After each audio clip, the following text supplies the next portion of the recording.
Itu kita tiduran sambil ngeliatin bintang-bintang banyak. Dia kayak buka obrolan, gue mau nitip pesen sama lo. Pesen apa? Dia itu berencana ke daerah Jawa buat kerja. Di situ dia berpesan, tolong jaga adik sama emak gue ya.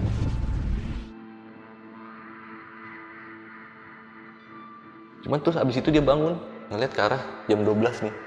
Itu dia ngeliat sosok kakek itu. Dia cuma bilang, gue disuruh pulang nih.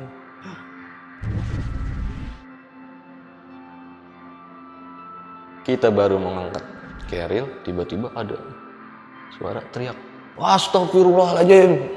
Wah, sontak anak-anak kaget nih. Pas ngelewatin jembatan air panas itu yang tambang, itu ngeliat si Teddy ini udah kelepak batu bang. Pas gua pegang tuh, jadi kayak tempurungnya ini dia lembek banget.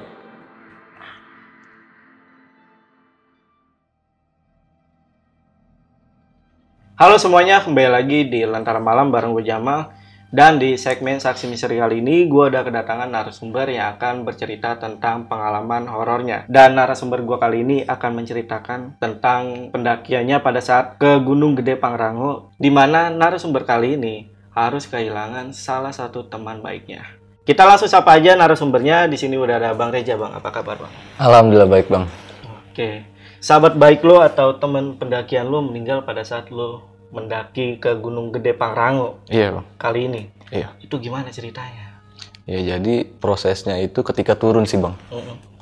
Setelah ngelewatin jembatan air panas itu tuh yang tambang, beliau jatuh. Dan kebetulan jatuhnya ini tepat banget di sebuah batu besar. Jadi kepalanya ini beradu. Dan kepalanya ini, tempurungnya ya mungkin ya, lembek, Bang. Ini sebelum si almarhum ini meninggal ada tanda-tanda mistis atau di luar nalar lo? Ya, pas pendakian kali itu, beliau bertemu sosok kakek-kakek. Sosok kakek-kakek. Nah, dan kebetulan beliau berbicaranya berbeda nih, Bang. Nggak kayak biasanya ketika kita ngobrol-ngobrol di Surya Kencana malam itu. Ada sebuah pesan lah. Jadi ada sebuah pesan dan ketemu sosok yang menurut lo ini menjadi tanda-tanda sebelum beliau meninggal. Iya, karena 2 kali beliau ketemu. 2 kali? Iya, pas perjalanan mau ke Surken sama di malam di Surya Kencana itu. Surken itu, sorry. Ini kejadiannya tahun berapa? 2012, Bang. 10 tahun yang lalu. Iya, jadi pas kita rapih, ujian nasional, nggak lama kita berangkat.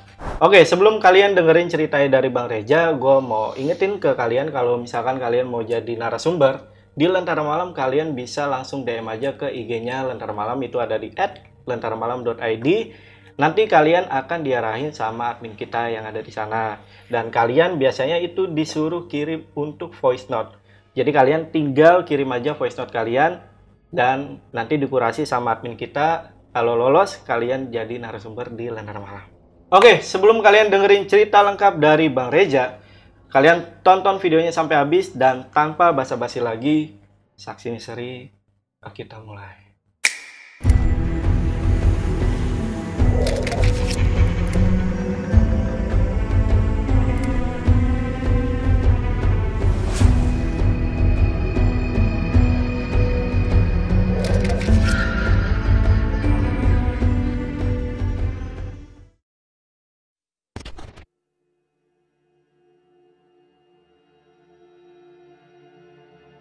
Jadi pendakian gua di Gunung Gede itu sekitar tahun 2012, Bang. Waktu itu kita rencananya buat ngerayain sebelum lulus-lulusan nih kan, karena habis ujian nasional. Nah, akhirnya si Teddy ini ibarat kata tokoh utama lah dalam pendakian kali ini. Dia itu ngajakin gua, Ari sama Bowo buat naik Gunung Gede.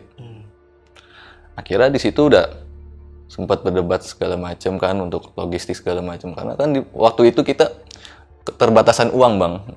Iya, kendaraan juga nggak punya. Akhirnya udah berdebat sebentar, sedikit-sedikit deal dah tuh. Kita berangkat pagi hari Jumat. Malamnya kita packing segala macam, nyiapin perbekalan lah.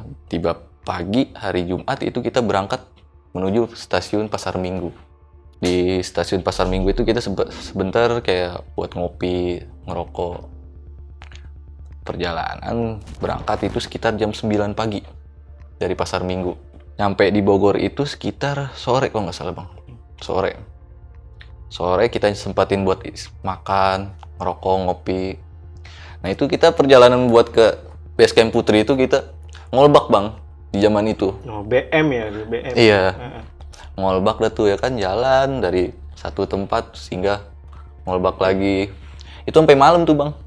Nah, nggak nyasar lu. Alhamdulillah kagak, cuma ya mungkin lama nunggu mobil buat menuju ke arah Putrinya. Itu sekitaran jam 12 malam itu gua nyampe di base camp Putri. Dan akhirnya kan kita istirahat dulu nih. Adalah satu base camp. Kita makan di situ, ngobrol-ngobrol, ngerencanain buat pendakian. Awalnya mau 3 hari di sana. Kita mau 2 malam di Surai Kencana. Awalnya nih. Udah disiapin rencananya segala macem. Kita istirahat bang, sekitar jam 2 pagi. Singkat cerita, pagi nih tiba. Jam 8. Itu kita sarapan dulu biasa, ngisi perut. Kita mulai perjalanan itu sekitar jam 9. Jam 9 kita ngurusi maksi segala macem. Tempat ditanyakan apa aja perbekalannya sama pihak base camp. Udah rapi segala macem, kita berangkat lah. Tuh, sekitar jam 9 lewat lah. Alhamdulillah cuaca di sana tuh bagus, cerah. Perjalanan biasa aja tuh bang, kayak dari pos Simaksi menuju pos 1 itu santai. Nggak ada halangan lah, kayak kita ketawa-tawa. Ngobrol-ngobrol, ketemu pendaki lain yang turun. Jalan, kita sempat berhenti itu di pertengahan pos 2. Itu kita di situ ketemu salah satu rombongan dari Jakarta yang kebetulan si Teddy ini kenal. Dan akhirnya kita ngobrol dulu di sana, ya kan. Itu nggak berasa tuh bang, waktu mulai siang. Akhirnya kita bilang, ayo kita berangkat yuk, keburu kemalaman nih sampai Surai Kencana. Jalan dah tuh kita. Jalan sampai di pos 2 itu Johor. Kita kira berhenti dulu di sana. Jadi kita bawa perbekalan nih bang, kayak nasi bungkus. Jadi makan dulu di pos 2. Makan, nyeduh kopi, segala macem. Akhirnya kita berangkat lagi dari pos 2 itu sekitar jam 2. Nah dari pos 2 ini, si almarhum Teddy ini kayak berasa ada yang ngikutin bang. Menurut versinya dia ya. Jadi di belakangnya itu kayak sosok kakek-kakek. Tapi dia nggak dihirauin sama dia cuma ketawa-tawa aja udah. Emang orangnya si Teddy ini karakternya berani. Cuek lah sama hal-hal mistis gitu. Dia sempat ngomong sama gua. Di belakang gua ada yang ngikutin. Gua nggak mikirnya kan bercanda. Bercanda aja lu, gua bilang. Udah jalan aja. Akhirnya Teddy, gua minta di depan dia. Tukeran lah tuh, gua di belakang, Teddy di depan, almarhum ini. Berangkat jalan. Sekitar jam 3:30 itu gerimis bang. Gerimis, kita ada di pos 3. Di pos 3 kita sempat kayak berhenti sebentar itu karena si Ari ini agak ngedrop dia. Karena dia juga punya riwayat kayak asma bang. Cuma asmanya nggak akut dia. Untungnya dia bawa alatnya itu tuh, yang alat asma. Kita nunggu dia buat enakan dulu nih si Ari. Sekitar jam 4 kita jalan lagi bang. Nah pas di persimpangan pohon itu si Ari mukanya udah mulai pucet nih bang. Karena Bowo nih dia termasuk fisiknya yang paling kuat. Karena kan dia atlet futsal. Dia bilang udah gua tunggu sini, lu jalan duluan aja nih Ja sama Teddy. Cuma si Teddy nih kayak ngebentak gitu. Apaan lu? Kita jalan bareng, kemana-mana bareng. Udah pasti gua tungguin, jangan ada yang jalan duluan. Kira-kira kita ya udahlah ngikutin kemauannya Teddy nih, karena emang kita semua nih respect kita ke Teddy besar banget ya. Nah so dulu di situ mungkin si Arinya ini ngerasa nggak enak, akhirnya maksain buat jalan. Sepanjang perjalanan itu nggak terasa udah mau maghrib bang. Kita nyampe di Surken itu pun maghrib. Akhirnya sampai Surken itu kita nenda di Surken Barat yang mau tinggal, jadi kita mau naik tinggal gampang tuh summit. Nyampe di Surken Barat itu kita biasa bikin tenda segala macem, masak. Tapi makan lah nih, jam 7-an tuh kita makan, ngerokok, ngopi. Si Ari ini udah istirahat nih bang. Jadi kita bertiga berencana muter-muterin Surken tuh bang. Ngilangin gabut. Karena kebetulan cuaca di sana tuh cerah banget, bintang banyak lah, bagus. Sempet kayak kita ke tengah-tengah Surken itu, si Teddy ini minta istirahat di sini. Kita ngobrol di sini aja nih, asik nih. Di tengah Suraya Kencana itu. Iya. Jadi posisinya itu kita bertiga bawa kopi, duduk di tengah-tengah surken itu sambil rebahan gitu bang, begini. Itu nggak tahu kenapa malam itu obrolan Teddy terlihat dewasa banget bang. Cuma kita belum ada pemikiran bahwa nantinya dia bakal terjadi sesuatu. Itu kita tiduran sambil ngeliatin bintang-bintang banyak. Dia kayak buka obrolan, lu mau sampai kapan kayak gini? Tiba-tiba begitu tuh bang. Maksudnya? Iya. Apa planning lu ke depannya? Lu masih mau kayak gini-gini aja? Lu harus matengin dari sekarang. Karena ke depannya kita nggak ada yang tahu. Kalau kita nggak punya planning, lu bakalan alur lu bakal kemana-mana. Sempet bingung dong, maksudnya apa ini ya kan? Kira kita ngobrol-ngobrol, itu si Bowo minta duluan ke tenda. Terus sekitar jam 9 malam kalau nggak salah bang. Bowo cabut lah nih ke tenda. Kita masih berdua tuh, gua sama almarhum Teddy ini.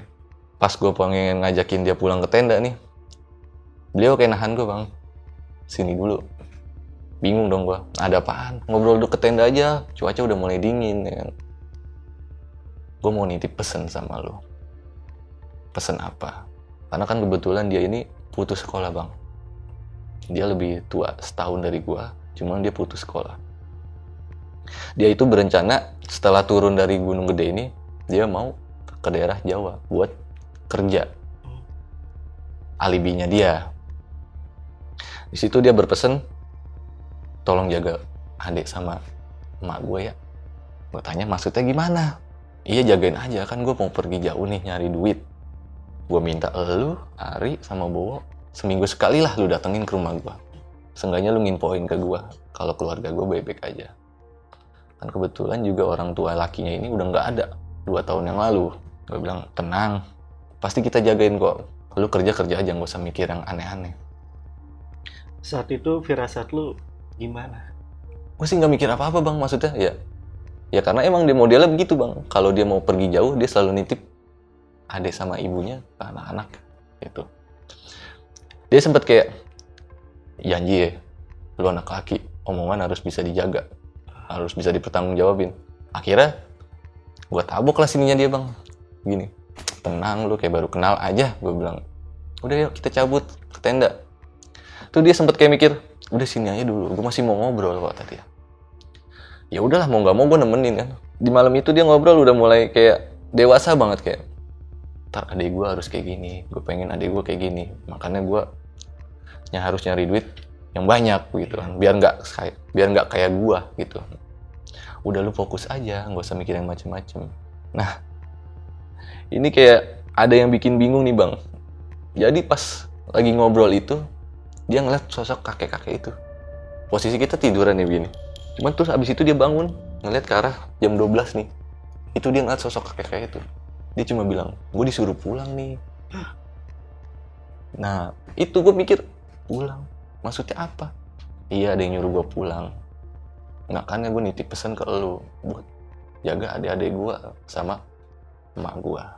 Gue mikirnya, pulang ke rumah apa gimana? Iya pulang, pokoknya kita pulang. Aturan kan 2 malam tuh kita di Suraya Kencana. Tapi pas malam itu dia ngeliat sosok kakek itu, dia bilang besok kita langsung cabut aja. Oke lah, gue bilang. Gue nggak tahu nih antara lu halusinasi apa sugesti. Gue bilang, lu ngeliat sosok kakek itu di mana? Itu tepat jam 12 nih kalau kata dia. Dia nyuruh gue pulang. Udah jangan lama-lama. Lu nggak ngeliat sama sekali? Kagak bang. Kagak ngeliat sama sekali. Akhirnya, udah yuk kita ke tenda. Tuh kakek-kakek nggak suka kayaknya nih kita di sini. Cuma bilang begitu doang. Balik ke tenda itu sekitar jam 12 malam bang. Lama banget itu di situ gua. Gue cuma mikir, itu gue udah mulai aneh tuh bang di situ. Maksudnya Teddy apa ya? Di hati gue nih kayak ada yang ganjel nih bang. Karena orangnya happy banget kalau diajak ngobrol pun dia nggak bisa seserius itu. Nggak biasanya dia kayak nggak gitu. Biasanya. Pas masuk tenda itu dia ngeliat si Ari sama si Boy ini udah pada rangkul-rangkulan bang. Mungkin kedinginan. Nah di situ, emang orangnya dia ini iseng. Keluarlah isengnya dia nih. Kata dia, jangan masuk dulu. Pas dia nahan gue buat masuk, dibuka, kentut cuma ditahan bang sama dia. Kentut ditahan terus ditekep ke mulut ini temen gue 2 nih bang. Abis itu dia tutup lagi tuh. Udah tungguin aja nih, dia dikit lagi pada kesurupan nih gua kata dia. Nggak lama pada teriak tuh yang di dalam. Wah brengsek siapa nih yang kentut gua kata dia. Udah gua ketawa-tawa aja kan. Pasti Teddy nih kerjaannya nih. Lagi lu tidur peluk-pelukan kayak banci lu ya kan. Wah di situ pada main tempeling-tempelingan tuh bang. Teddy sama 2 teman gue ini. Kira udah tidur. Besok pagi kita summit jam 7 kalau kata Teddy. Kira tidur lah tuh gue berempat jam 1. Singkat cerita pagi lah nih bang. Pagi sebelum kita summit ini biasa sarapan sama packing nih. Dan karena kita turun lewat Cibodas.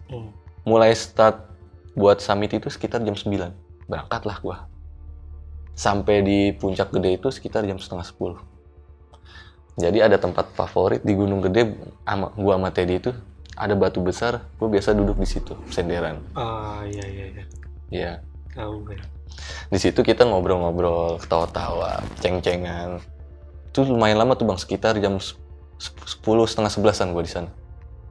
Cuaca mulai kabut turun lah, mendung juga kan. Akhirnya si almarhum Teddy ini bilang, yuk cabut yuk. Kayaknya kita nyampe bawah bakalan sore banget nih. Ya udah ayo kata anak-anak gitu kan. Berangkat tuh.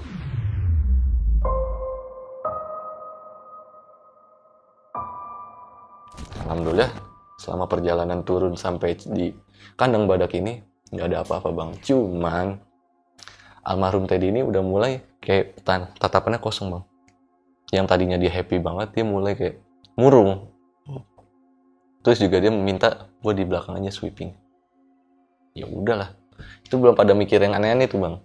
Di kandang badak kita sempetin buat ngisi air, perbekalan buat turun ya kan. Terus juga ngopi dulu di sana.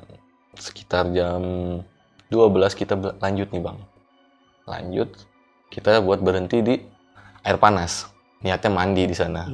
Nyampe di pos air panas itu jam 1. Itu kita lama tuh bang di situ. Di pos itu kita sempet berendam sambil ngopi. Nah itu Teddy udah diajak ngomong udah ngawur bang. Kita yang misalkan nanya kemana, jawabnya kemana. Oke. Terus juga banyak bengongnya dia.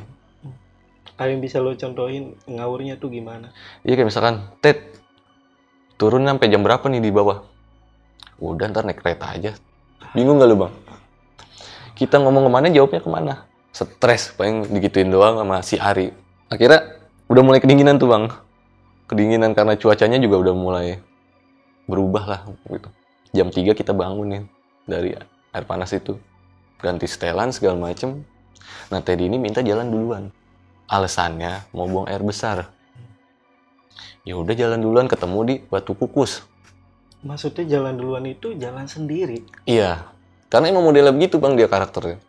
Ketika dia mau jalan duluan ya udah jalan duluan. Ketika dia minta ditinggal ya udah tinggal. Kalau kita temenin, kita yang kesiksa. Dikerjain sama dia. Karena orangnya iseng banget nih beliau. Kira dia jalan duluan nih. Kita baru mau ngangkat keril, tiba-tiba ada suara teriak. Astagfirullahaladzim. Wah, sontak anak-anak kaget nih.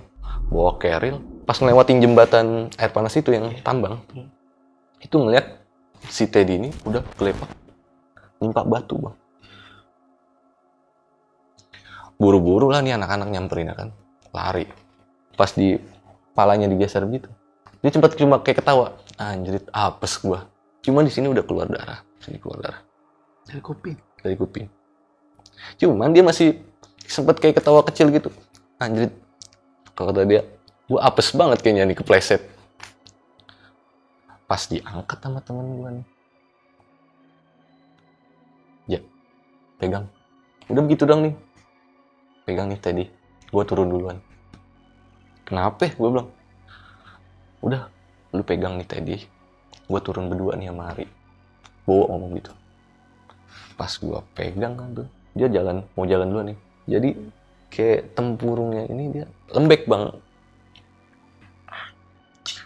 Orang kan kalau gini kan masih berasa ya pak tempurung nih. Cuma pas dipegang tuh lembek. Sebelah kanan. Kalau nggak salah sebelah kanan ya. Dia tuh udah mulai kayak gitu. Ya, Allah. Kalau kata dia, ini kenapa nih kepala gua sakit banget kalau kata dia. Cuman di situ gua mikir, lu nggak kenapa, lu bebe aja. Cuma lu jatuh doang nih keluar darah. Cuma di situ udah hawa udah deg-degan nih bang. Tuh. Lewat kan ya, jangan sampai. Akhirnya, wah jalan duluan, wah turun. Tinggal gua sama Teddy di sini. Kata Teddy, udah lu tinggal gua aja bertiga. Gua cuma jatuh kesleo, tadi juga gua bisa turun. Dia masih sempat ngomong. Iya. Dan akhirnya gua bentak nih, gantian gua bentak Teddy. Udah lu diem-diem, lu turun sama gua. Wah, Ri berangkat. Bawa keril gua. Si Ari nyusulin tuh berdua jalan dia. Jalan tuh dia, ninggal gua.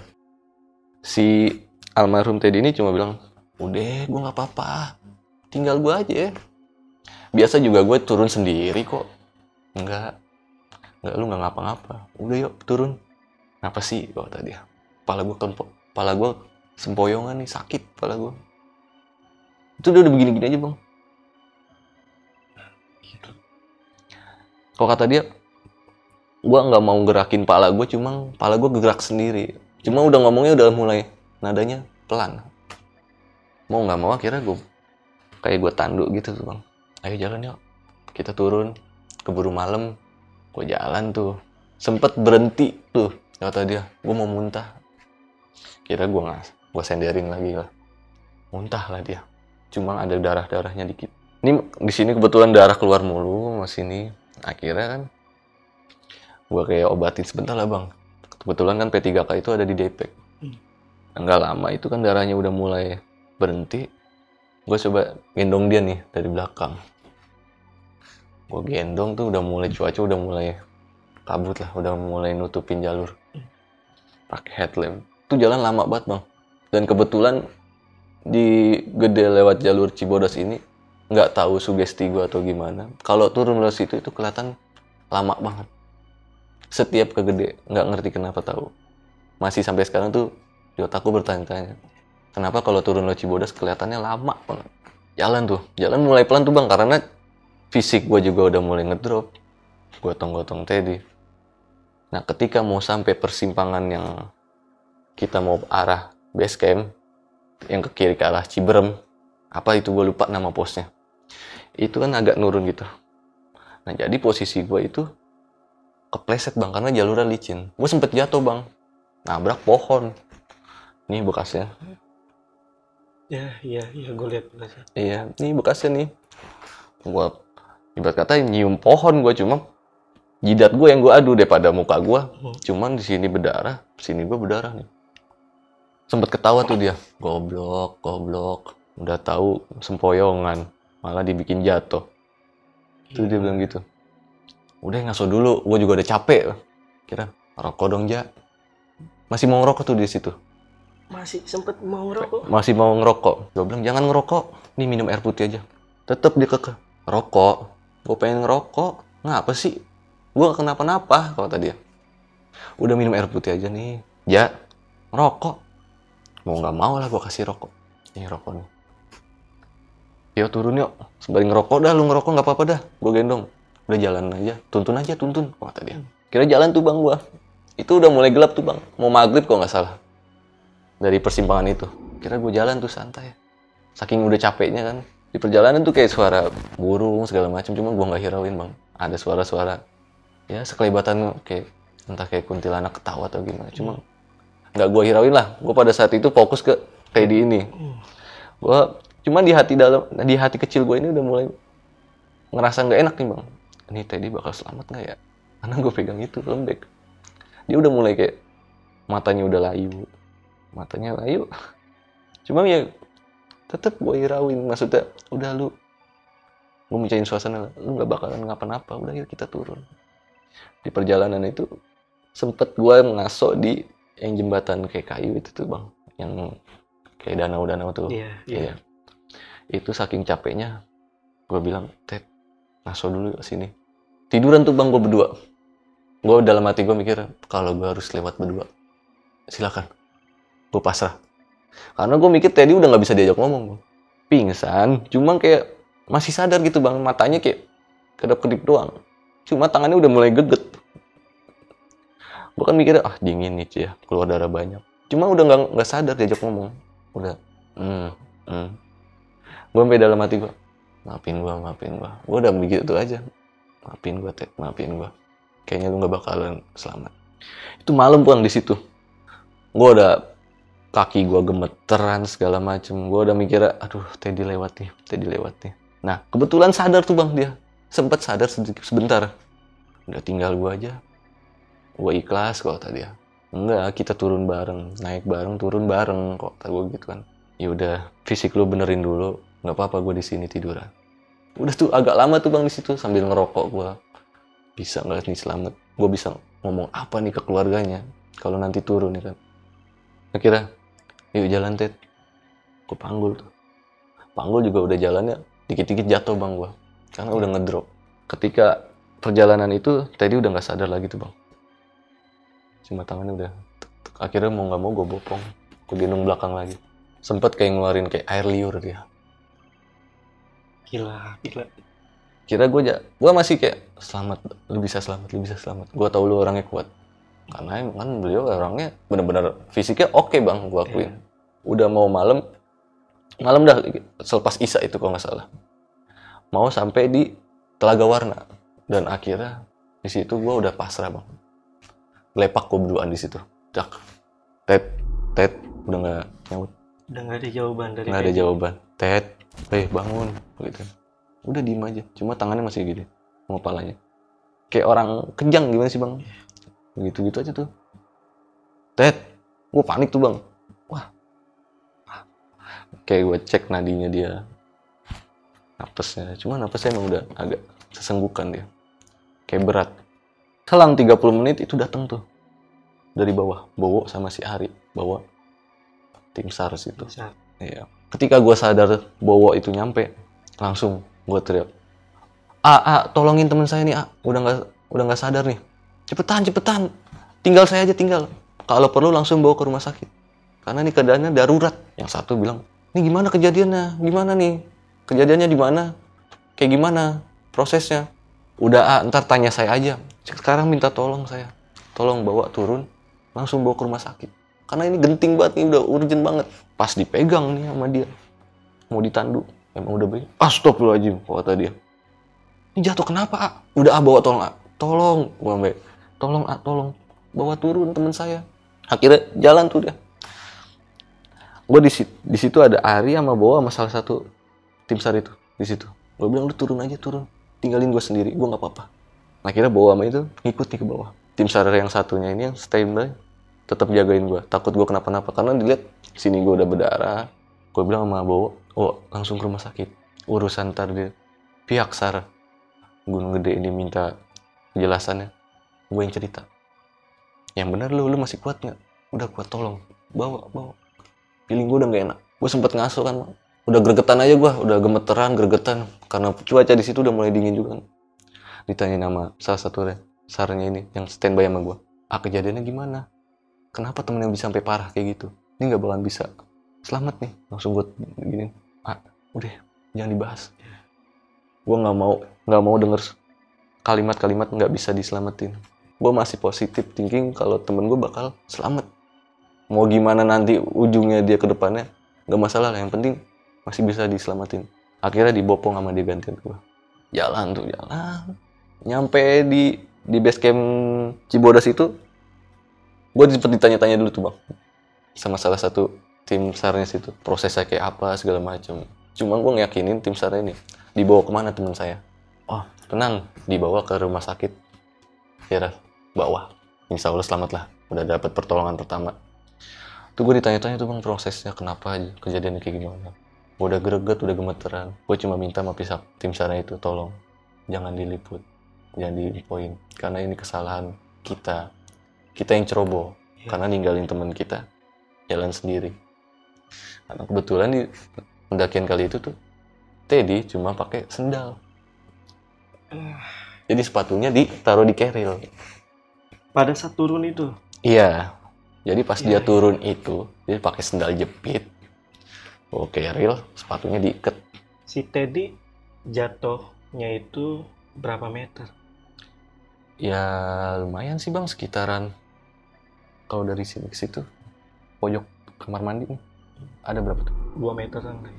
Ya segituan lah. Pokoknya dari sini ke situ. Tapi mungkin dalam keadaan itu ya.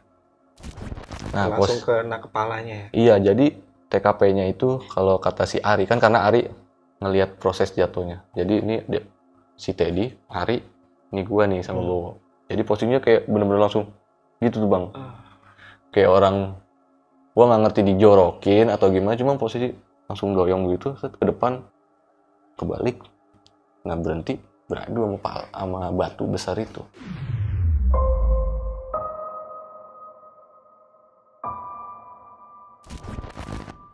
Diajakin lah buat nyusulin Teddy ini ke rumah sakit. Di rumah sakit itu oke lah, udah masuk ke IGD, dikasih perawatan segala macam.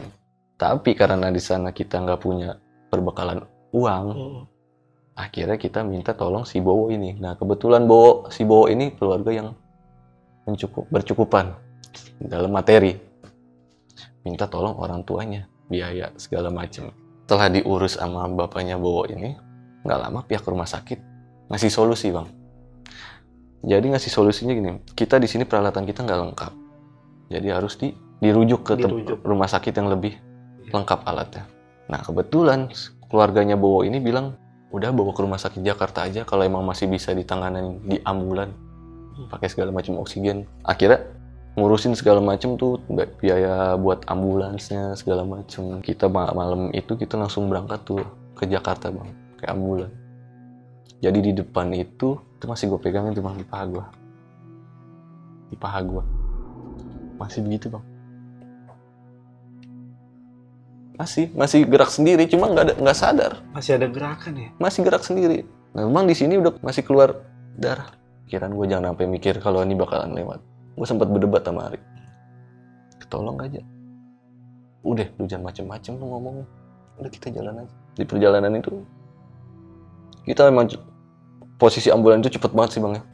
Cuma yang gue bingung nih, ketika pas mau nyampe Jakarta, keluar tol, berhenti gegetnya almarhum ini. Udah lepas tangannya, kan biasa pas di perjalanan itu dia ngunci. Cuma ini udah tenang. Gue belum berpikir di situ dia udah nggak ada. Gue cuma mikir, udah mendingan kali ini obat biusnya mungkin ya kan. Ketika sampai di rumah sakit, gue sempat pulang dulu tuh, diantarin sama ayahnya Bowo. Buat tor muka lah ke orang tua gue. Ngabarin. Iya, orang tua gue kaget nih bang. Posisi sini gue udah ditambel, sini gue bonyok. Pas nggak lama dari situ gue pulang, gue mandi. Orang tuanya gue ini datang lagi ke rumah buat nyuruh ke rumah sakit. Ada apa, Pak? Udah yuk kita ke rumah sakit. Sampai di rumah sakit, si Ari udah pojokannya begini bang. Mengapa men? Yuk tanya Bowo deh. Kebetulan Bowo depan UGD ini. Nggak apa-apa kan sama Teddy? Udah lu tanya Bowo. Ternyata Bowo udah pas ngeliat muka gue, dia udah begini aja bang, kayak ngelapin air mata. Lari dong gue sigap pak. Feeling gue emang udah gak enak tuh. Pas gue nyamperin, kenapa kok? Dia cuma bilang, Teddy udah gak ada. Yang bercanda bang, beneran. Lu kabarin orang tuanya deh. Gue masuk ke dalam. Pas gue liat udah ditutupin, gue buka, pucet. Karena darahnya udah banyak keluar. Nangis gue jadi di situ. Karena posisi turun itu kan sama gue. Gue sempet nangis lama di situ. Dan akhirnya jenazah dimandiin, dikafanin di situ kan. Kita langsung bawa ke kediaman almarhum. Kita belum ngabarin tuh bang di situ. Kita jalan ke rumah dukanya beliau. Bingung dong nih pihak keluarga. Kok ada ambulan? Berarti pas lu sampai Jakarta, itu keluarganya Teddy belum dikabarin? Pas mau turun dari rumah sakit yang daerah Puncak, itu sempat dikabarin karena cuma dari Bowonya ini kayak ngasih ketenangan lah. Sarah, tenang bu, si Teddy gak kenapa-napa, cuma luka ringan. Nanti kalau udah di Jakarta, ibu saya jemput nih. Orang tua saya yang bakal nyamper ke rumah ibu. Nah posisi ternyata lain cerita. Pas diturun nyampe di rumah sakit salah satu Jakarta ini, nyampe rumah almarhum ini, gue udah gemeteran bang, gue nggak tahu mau ngomong. Itu ambulan dari depan gangnya rumah beliau ini gue suruh matiin. Cuma pihak perumahan sekelilingnya dia, tetangganya udah bertanya-tanya, ini kenapa? Ketemu ambulan itu kan gak jauh. Pas dibuka, teriak histeris banget. Ya Allah, innalillahi. Gue udah lemes. Adanya nangis parah tuh bang. Sampai gue dicakar-cakarin segala macem. Abang gue kenapa bang? Kok nggak bisa ngomong? Gue bilang, ada abang lu jatuh dari turun gunung. Gue nggak mau ngasih pembelaan buat diri gue kah, gitu kan? Gue tahu ini kesalahan gue berempat. Nah kita fokus dulu. Gue digapain? Sampai gue bilang, gue benci sama lu bang. Katanya lu kemana-mana bareng. Tapi kenapa pas abang gue begini, lu nggak nyelamatin? Dia taunya begitu karena gue belum ngasih penjelasan detail lah bang. Akhirnya pas paginya itu langsung kan disolatin, dibawalah ke kuburan. Pas di proses kubur itu keluarganya pingsan, adanya pingsan, ibunya pingsan. Gue sempet bawa ke bawah ke liangnya. Gue udah nggak bisa ngomong apa-apa, udah kayak gue mau nangis, cuman air mata gue udah keluar semua, ya kan. Kira gue bilang dari pihak penggali kubur ini minta salah satu dari keluarganya nazanin. Nah kebetulan keluarganya di situ orang daerah bang, jadi nggak sempet datang buat nemuin jenazah ini karena takutnya kelamaan. Akhirnya sih Bowo yang nazanin. Sempet di kuburan itu lama bang, kayak merenung. Oh, ini pesannya almarhum, amanahnya almarhum. Setelah gue pulang ke rumahnya, gue minta maaf, sujud-sujud sama mamanya. Itu dalam tahlilan 3-7 hari itu gue gak datang ke rumah bang. Alasannya gue trauma parah. Gue murung doang di kamar. Begitupun Bowo sama Ari, nggak ada yang datang. Cuma kita sempat ngabarin ke pihak keluarganya kalau kita ini bener-bener ngedrop. Selang 14 hari, gue masih nggak datang tuh bang. Si Ari sama Bowo ini udah datang. Ari Bowo datang 14 harian di rumah beliau. Nah hari ke-15nya gue beraniin buat keluar rumah. Dia hari ke-15 gue datengin ke kuburannya. Yasinan enggak, baca doa enggak, cuma baca Al-Fatihah. Cuma gue bengong di makamnya beliau. Nggak ngerti feelingnya si Bowo sama si Ari ini kuat ke gue. Tiba-tiba dia datang ke kuburan. Mereka berdua ini? Iya, feeling kalau gue ada di sana. Ditepok lah gue. Mau sampai kapan kita meratapi kepergian almarhum? Pas gue nengok, gue suruh duduk doang bang. Udah, gue tahu kejadiannya lu di TKP berdua. Gue nggak tahu almarhum punya titip pesan apa sama lu. Sekarang lu buka di sini. Akhirnya gue ungkapin bang, kalau malam itu almarhum emang udah ngasih amanah. Dan terus lu mau maksih begini aja nih, gue digituin sama Bowo. Begini gimana? Lu masih mau merasa bersalah? Karena emang gue di situ merasa bersalah banget bang. Nggak ngerti gimana, gue merasa bersalah bang. Karena kemana-mana kita selalu bareng berempat. Dan akhirnya, udah, kita punya tanggung jawab besar kalau kata Bowo. Kita harus jaga adiknya. Karena kebetulan adiknya masih sekolah. Gimana caranya kita nyari duit buat bantu keluarga? Gue pribadi kepecut nih sama omongan Bowo. Di situ gue sadar kalau gue punya tanggung jawab besar nih buat ngejagain orang tua sama adiknya ini. Pulang sekolah kita nyari sampingan buat tambah-tambahan, buat seenggaknya ngasih seminggu sekali. Selang berapa tahun, 2 tahun lah kalau nggak salah, adiknya ini mulai hilang nih rasa bencinya ke gue. Setelah dijelasin kejadian awal sampai almarhum mengembuskan napas terakhir, adiknya ini datanglah ke rumah gue.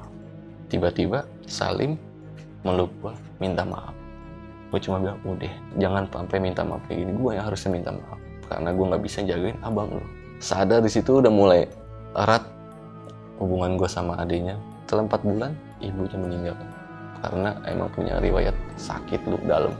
Wah, ngedrop adiknya, mentalnya jatuh banget. Udah kehilangan abangnya satu-satunya, kehilangan ibunya. Kacau lagi posisi di situ bang. Gue harus ngontrol adiknya segala macam. Ari sama Bowo juga udah keuangannya lagi pada goyangan, bingung gimana nih. Ya alhamdulillahnya karena niat kita baik, amanah, ya kan, jaga amanah. Ya sampai adiknya ini menikah, kita bisa gitu jaga adiknya. Masih tetap bisa care. Alhamdulillah bang, kita bisa nyekolahin, walaupun dengan cara ya kita pulang sekolah kita harus nyari uang sampingan buat nabung. Dan keluarga dari yang di desa ini datang, cuma dia kalau buat perempuan kan harus ada wali ya.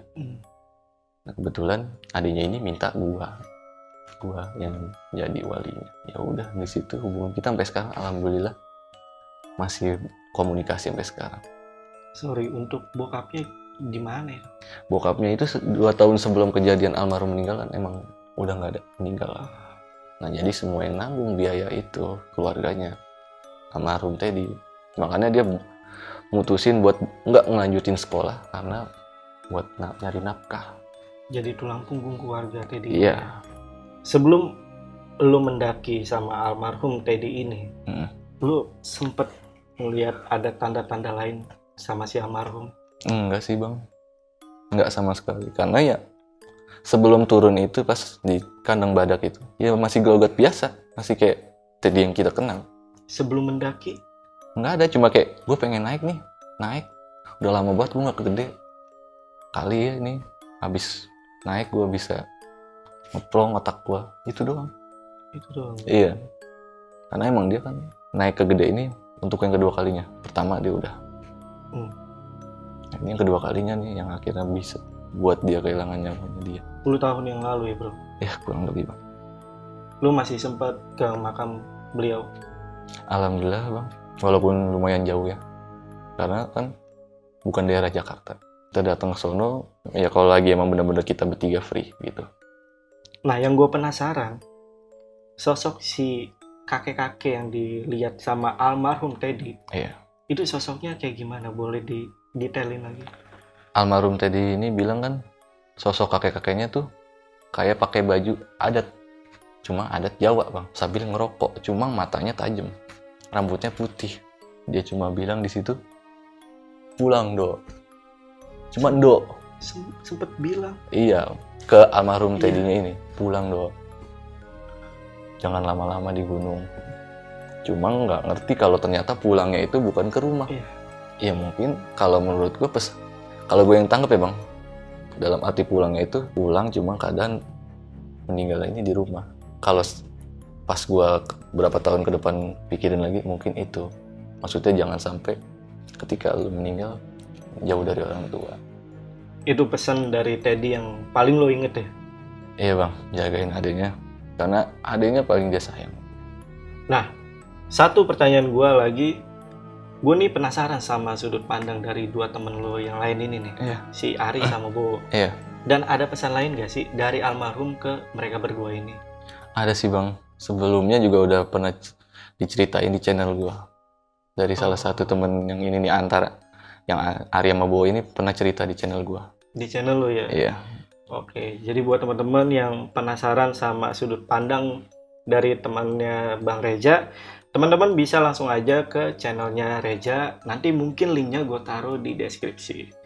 Nama channelnya apa aja? Selatan Jakarta bang. Selatan Jakarta ya? Iya. Oke, mungkin logonya gue taruh sini. Atau linknya gue taruh di deskripsi. Teman-teman mampir aja ke channel YouTube-nya Bang Reja. Yaudah, Bang Reja, thank you ya. Udah datang ya. Bang Jamal. Oke, yaudah. Gua Jamal dari Lentera Malam pamit. Reja Dari Selatan Jakarta juga pamit.